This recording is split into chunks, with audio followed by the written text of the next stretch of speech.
Hi friends, today we are going to learn the Java concepts, how to install Eclipse in our system, what is required to install the Eclipse, and what is required to run the Java program.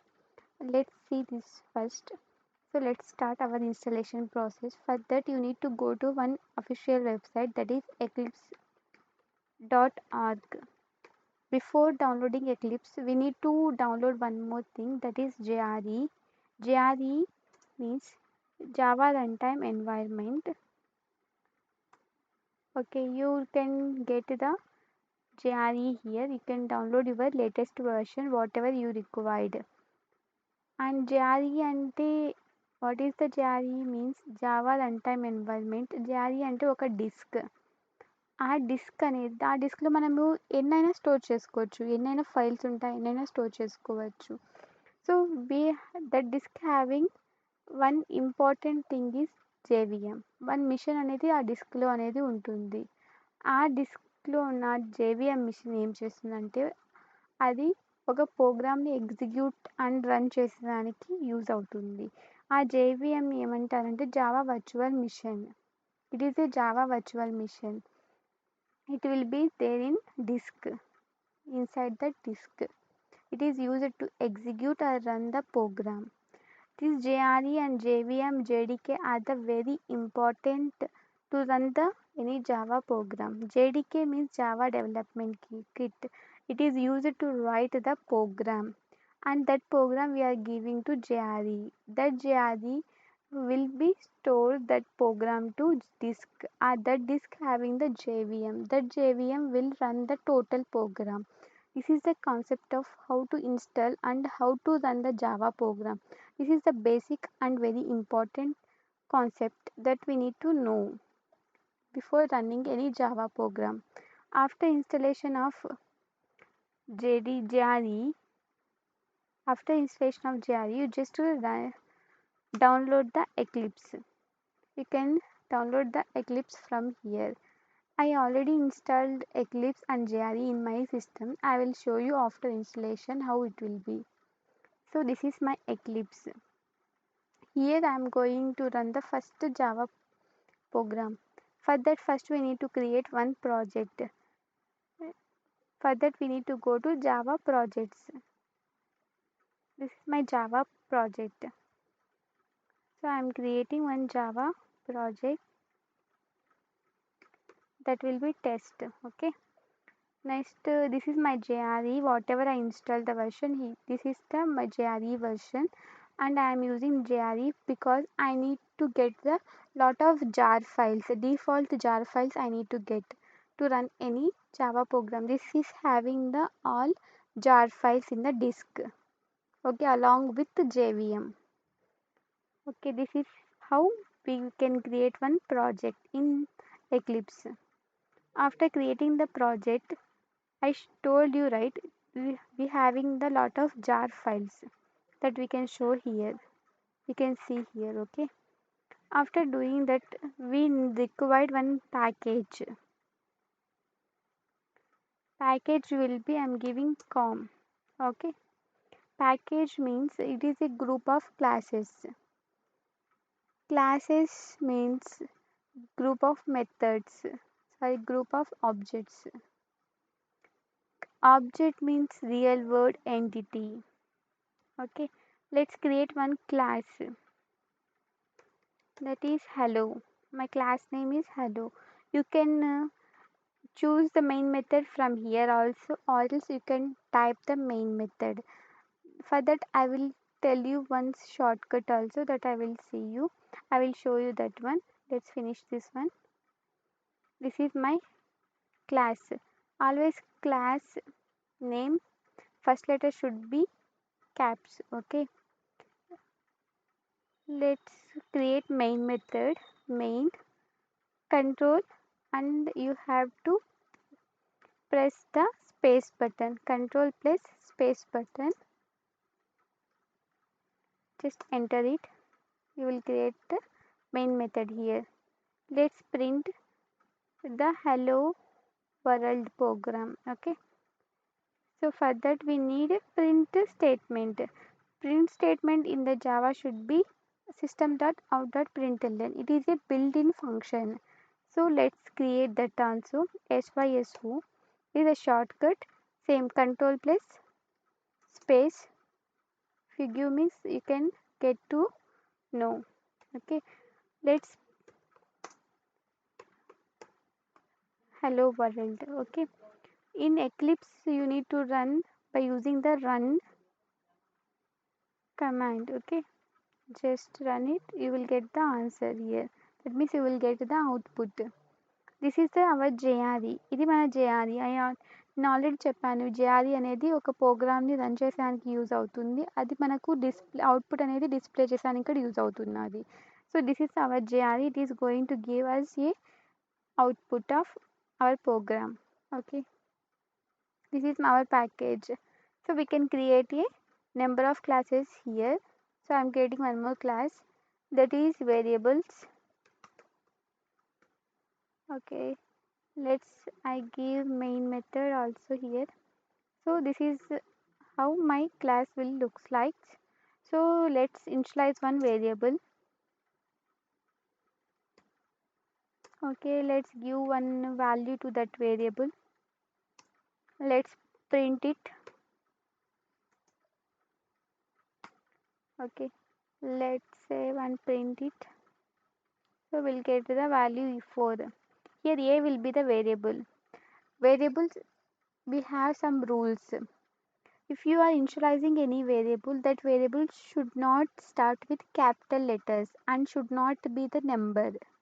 Okay, it should start with small letter and it will should be the alpha numeric characters.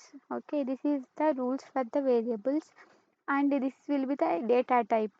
We have data types like int, float, and string, char, and boolean. This is all data types. Let's see that also. I will open first my notepad. I can explain easily here. So our data types will be data types. Our data types will be int, float, string, char,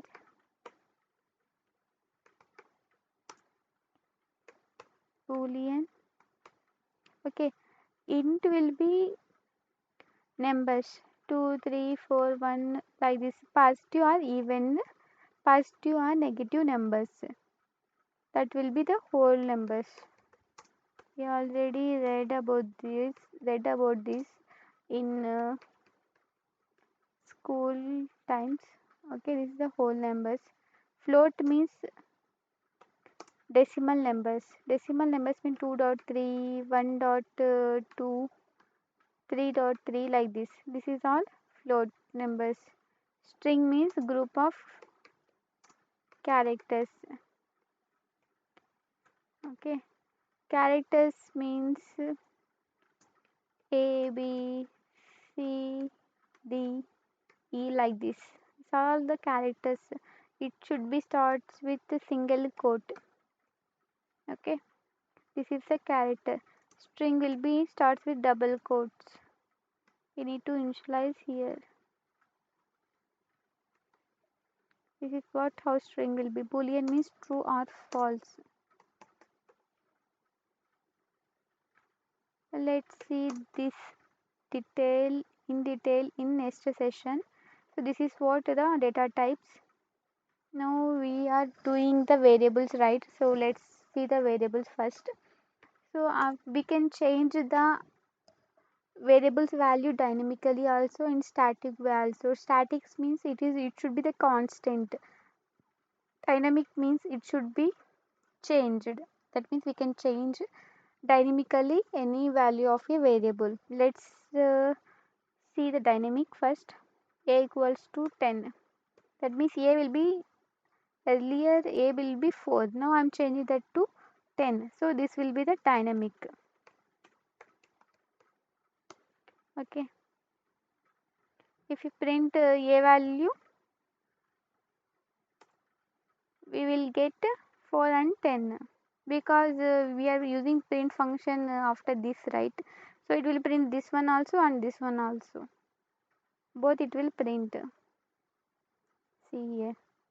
And this variable, if you initialize any variable inside a method, is called as local variable. This is the local variable because we are initializing that variable inside a method. We will use this variable in this method only, not for another method. We cannot use that variable to another method. So this is called as local, means locally we can use that variable.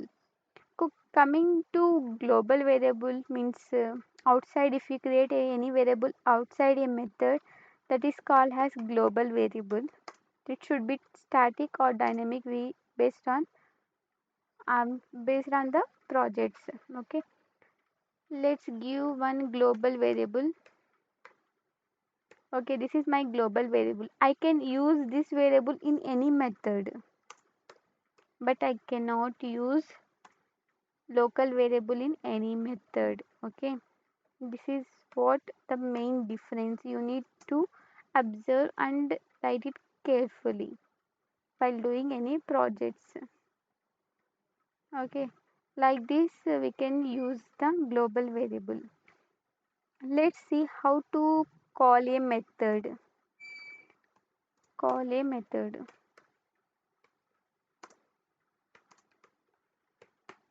So I'm creating one more method. Method having rules. First one is main. Any method name should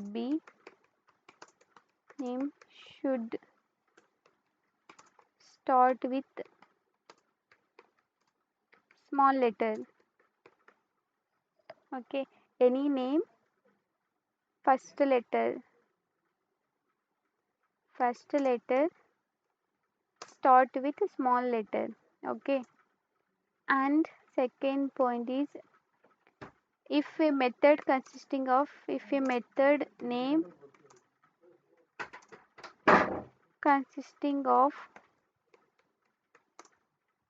hello world, we will take for example hello world. Hello world means we have two words.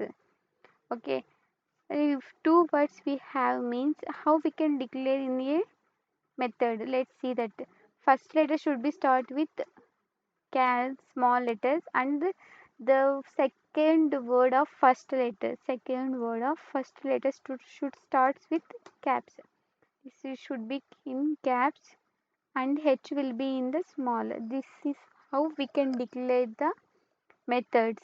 Let's create one simple method. Static void m1.